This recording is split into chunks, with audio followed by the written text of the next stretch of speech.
Hi hello ನಮಸ್ಕಾರ. ನಿಮ್ಮ ತೊಗರಿ ಹೊಲದಲ್ಲಿ ಹೂ ಉದುರ್ತಾ ಇದೆಯಾ? ಹಾಗಾದರೆ ಕಲಬುರಗಿ ಆಳಂದ್ ಚೆಕ್ ಪೋಸ್ಟಲ್ಲಿ ಇರ್ತಕ್ಕಂಥ ಕೃಷಿ ವಿಜ್ಞಾನ ಕೇಂದ್ರಕ್ಕೆ ಹೋದರೆ ನಿಮಗೆ ಇಲ್ಲಿ ಪಲ್ಸ್ ಮ್ಯಾಜಿಕ್ ಅಂತ ಸಿಗುತ್ತೆ. ಅದನ್ನು ತಂದು ನೀವು ಸಿಂಪರಣೆ ಮಾಡಿದರೆ ನೀವು ನಿಮ್ಮ ತೊಗರಿಯಲ್ಲಿ ಹೂ ಉದುರೋದನ್ನು ಕಡಿಮೆ ಮಾಡ್ಬೋದು.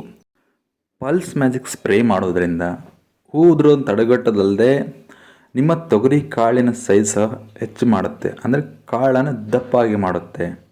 ಇದರಿಂದ ನಿಮಗೆ ನಿಮ್ಮ ತೊಗರಿಲಿ ಇಳುವರಿ ಹೆಚ್ಚಾಗುತ್ತೆ.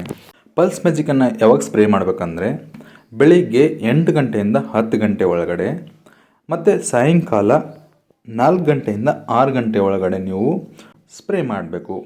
ನಿಮ್ಮ ತೊಗರಿಯಲ್ಲಿ ನೀವು ಇಳುವರಿ ಹೆಚ್ಚಿಗೆ ಮಾಡಬೇಕಂದ್ರೆ ಪಲ್ಸ್ ಮ್ಯಾಜಿಕನ್ನು 2 ಬಾರಿ ನೀವು ಸ್ಪ್ರೇ ಮಾಡಬೇಕಾಗುತ್ತೆ. ಒಂದನೇದು ನಿಮ್ಮ ತೊಗರಿಯಲ್ಲಿ 50% ಫ್ಲವರಿಂಗ್ ಆಗಿದ್ದರೆ, 50% ಹೂವು ಆಗಿದ್ದರೆ ನೀವು ಫಸ್ಟ್ ಸ್ಪ್ರೇನ ಮಾಡಬೇಕು. ಮತ್ತು ಫಸ್ಟ್ ಸ್ಪ್ರೇ ಆದಮೇಲೆ ಅಂದರೆ 15 ಡೇಸ್ ಆದಮೇಲೆ 15 to 20 ಡೇಸ್ ಆದಮೇಲೆ ನೀವು ಎರಡನೇ ಬಾರಿ ಸ್ಪ್ರೇ ಮಾಡಿದರೆ ನಿಮ್ಮ ತೊಗರಿಯಲ್ಲಿ ನೀವು ಇಳುವರಿ ಹೆಚ್ಚಿಗೆ ಪಡಿಬಹುದು.